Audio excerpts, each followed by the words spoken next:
Hey everybody! The purpose of this video is to get you some solutions to our gear ratio formula homework. Super fun, I hope anyway. I gave you a video to watch down here that shows me showing you how this 2-to-1 ratio pans out in reality. It's great to see pictures and it's great to see words and explanations, but it's also much better to actually see something happen. So in that video you got to see that happen. First question is showing that my claim was correct down here. So to give you a recap, I built my own single speed that had 22 in the front and 11 in the back, and then this guy over here had a 3218 and I made a claim. He made my baby gear claim, and then I said, you realize that mine's higher than yours, right? So what I wanted to do right now is just kind of walk you through this. So my gear ratios, if you look at them, or equation fraction, I had 22 teeth in the front and I had 11 teeth in the back. Okay, so there's my gear ratio. Now doing the math on that, that's going to be 22 divided by 11, or 2 to 1, and the teeth unit is going to cancel, because that's what we've been talking about for the past 15 weeks, is when you divide by the same units, they act the same way as a multiplicative factor that cancels. So there's mine. Okay, beautiful. Let's look at guys. Other guys. All right. He had 36 up front. Let's toggle this. 32 up front, which is actually a pretty standard front ring for back in the day. That was the 32 was a really big count, but he had 18 teeth in the back. So now doing the math on this is not 2 to 1. 32 divided by 18, well, if you take 2 out of both of those, it's going to be 16 ninths. 16 ninths, let's do a 16 to 9. Now, I'm not going to go and divide that. We're going to think about it logically. If it were the same as mine, it would be 16 to 8.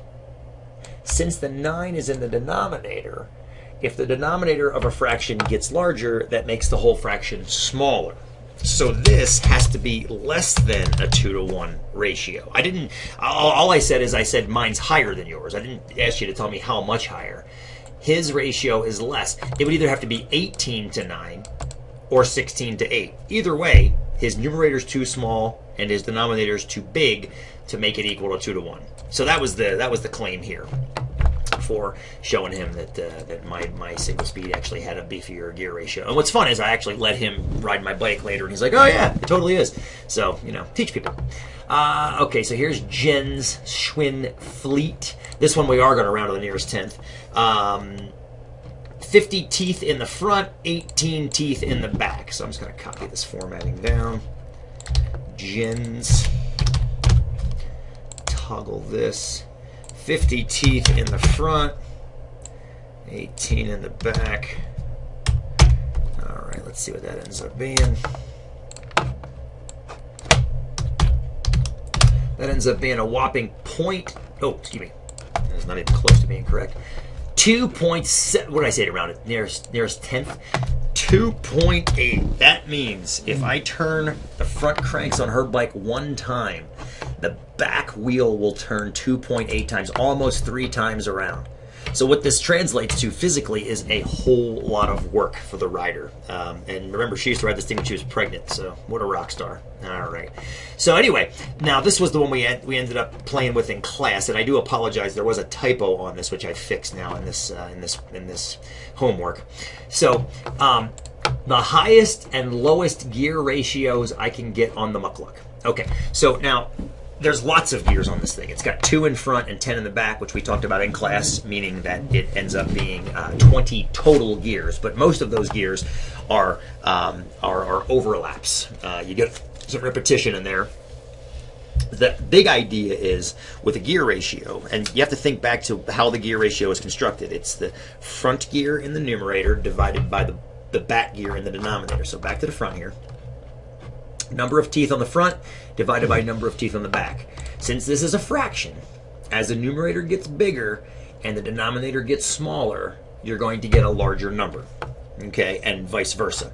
So we're going to start with, first, what's the highest gear ratio I can get? Well, for the front pedal, you only have 2 choices, 36 and 22.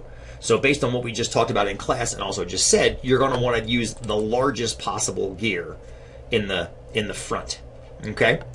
In the back gear, you're going to want to use the smallest possible gear. So the combination of gears that's going to have the highest gear ratio makes the biggest fraction is the largest numerator, which will be, let's make a little fraction here, an equation fraction, 36 teeth to 11 teeth.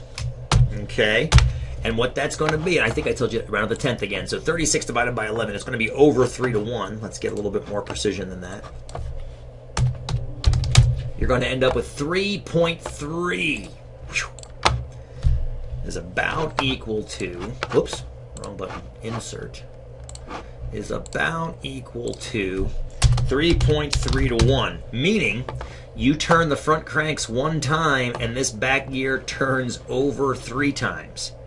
That's a lot of rotations for 1 crank up top. Now, the thing about fat bikes is you generally don't use that gear unless you're flying downhill, because the way snow works, this is also tied into the last homework, and that the tire is so wide you float on top. You definitely don't want to go that fast most of the time. That's more for packed snow and ice.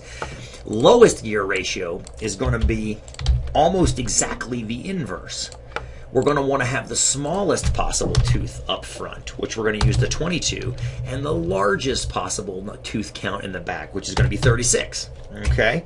And that is going to be below 1 to 1. You see, 22 over 36, I can pull a 2 out of each, and that's going to be 11 over 18. But my 11 times tables are not, or my 18 times tables are not very good. So it ends up being about 0.6 to 1. 0.6 to 1. So what that means is I turn the front crank 1 time, this wheel doesn't even go all the way around once. It's moving very, very, very slowly. Very, very slowly. And there's going to be a direct relationship between the speed of the bike on snow and the amount you crash. So anyway, that's the lowest gear. Now this is the one where I goofed up in the original document, and I apologize. I want to go even lower. Which would lower it more? If I replace the 22 up front with a 20, or if I replace the 36 with a 38? Let's make sure why both of those make sense as far as lowering. If you replace the front gear with one that's smaller, you're making the numerator smaller in the fraction, which is going to make the whole fraction smaller. Hopefully that makes sense. And if you make the denominator bigger, it has the same effect. So for this one here, let's just do that again. We're going to keep the 36, but replace the top with 20 teeth. Okay, so you end up with 20 over 36, which is going to be 5/9, which I think is going to be like 0.56 or 0.555 repeating. Let's just do a double check, make sure that math right. 20 divided by 36. Yeah, so that is definitely lower than the 0.6 to one we got up here. I mean, it rounds off to 0.6, but it is lower because this is 0.61 and that's 0.5555. And then how about this one here? We replace the back, so we keep the front at 22. Let's see what this looks like. Toggle. We keep the front at 22, but we drop this one to 38. And I definitely can't. My 19 times tables are non-existent, so let's do 22 divided by 38. And that is going to be 0.57. Okay.